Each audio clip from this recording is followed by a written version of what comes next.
there being objection, motion is approved. Alam naman natin kung ano po yung pinaka-trending ngayon sa social media.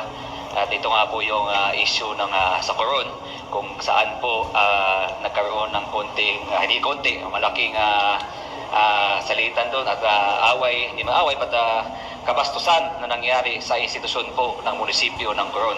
Ang pinagsasabi ko po ay yung panahon nung nagbigay po ng ayuda at mga events after na nangyari doon sa Team Malakas na pinangungunahan po ni Rosemar, ni Renton Labador at saka yung Mikey Tan ata, yun yung tatlong instigator doon.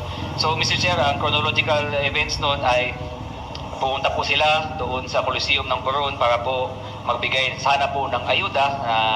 Tapos po on that day, sa araw na po na yon, tsaka po sila humingi ng assistance po sa LGU at syempre bilang LGU sila naman po ay tinugunan, sila po ay in-assist doon po sa event nila na biglaan. At the same time, syempre hindi na maiwasan na dumagsa ang tao at nagkaroon din po ng insidente na nag-post po ang isang staff ng mayor's office na si Joe Cayabyab na on her personal page mo, kumaga sa kanyang Facebook page, personal Facebook page niya, ng kanyang damdamin na hindi nga daw po na bigyan ng konting hotdog ata yun o kumaga nag-voice out po siya ng kanyang damdamin sa nangyayaring event at nabasa po ata ng Team Malakas at doon na po nagsimula yung kaguluhan. Sinugod po ni Rendon at ni Rosemar at saka nung makikita si Joe doon po sa opisina ng mayor at nagsisigaw-sigaw doon, nagduduro-duro na po sila. Napastos na po yung institution po ng ating munisipyo po ng Coron. No? So sabihin nga natin na mali ang pinost ni Ma'am Joe kaya pero po ito po ay kanyang personal na opinion. Ito po ay pinost niya sa personal niyang Facebook page. Hindi niya po ito pinost as official opinion o official stand ng munisipyo ng Coron. At ang kanilang ang reaksyon po ng Team Malakas ay medyo sumobra. Hindi po maganda ang ginawang reaksyon ng Team Malakas.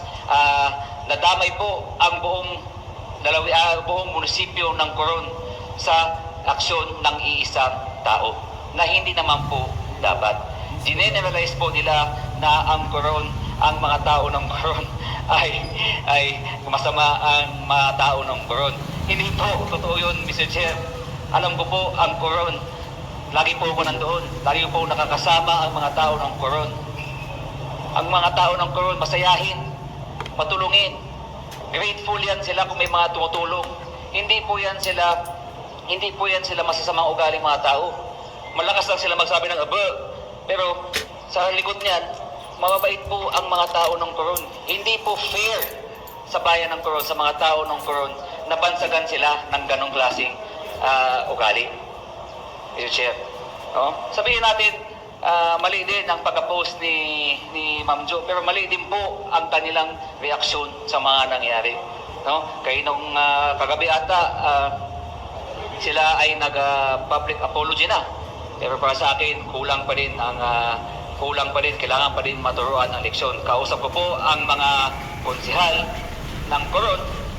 Sila ay handang maghain din ng resolution declaring said Team Malakas as persona non grata sa bayan ng Coron.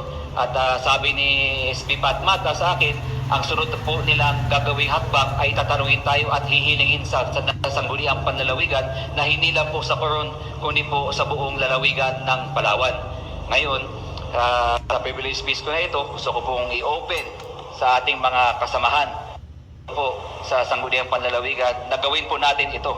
No? Dahil po sa aking personal na opinion, dapat po talaga na maturuan ng leksyon ang mga panauhuing ito. Dahil po nakakasakit sa damdamin ko bilang Palawenyo, bilang nagmamahal sa munisipyo ng Coron, sa lalawigan ng Palawan, na mangyari ito sa atin. No? Sino ba, hindi porkit na tumutulong ka, hindi porkit na nagbibigay ka ng ayuda, may karapatan ka na mambastos ng kapwa mong Pilipino, kapwa mong tao. Hindi po yun rason. Hindi mo po pwedeng ipagmuka sa mga kapwa mong tao na tumutulong ka, pwede na kitang duruin, pwede na kitang pagsisigawan, pwede na kitang i-post sa social media, na ipahiya sa social media. Hindi po, wala pong kahit sinong may karapatang gumawa nun. Nakakasakit po sa damdamin. Hindi po yun. Hindi po dapat natin palampasin yun. Kailangan matuto ang mga gumawa ng mga aksyon na yun.